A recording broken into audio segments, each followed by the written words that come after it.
বৈশাখের রোদ আর প্রকৃতির রঙে মিশে থাকে আমাদের উৎসবের আমেজ।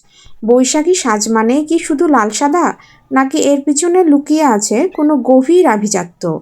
সাদা রঙের শুভ্রতা আর লালের তেজ, এই দুইয়ের মিশেলে ফুটে ওঠে বাঙালির এক চিরন্তন রূপ। 19 শতকের শেষ দিকে ঠাকুরবাড়ির হাত ধরেই শুরু হয়েছিল শাড়ির এই আভিজাত্য। কপালে বড় লাল টিপ আর হাতে রেশমি চুড়ি। বৈশাখী সাজে কোনো দামি অলংকার নয়, বরং এই মাটি আর প্রকৃতির ছোঁয়ায় আমাদের ঐতিহ্যের পূর্ণতা দেয়। আমাদের লোকশিল্পের আলপনা মোটিফগুলো যখন সাজের অনুষঙ্গে উঠে আসে, তখন তা কেবল ফ্যাশন থাকে না, হয়ে ওঠে এক জীবন্ত শিল্প। আপনার বৈশাখী সাজে এবার মাটির ছোঁয়া থাকছে তো?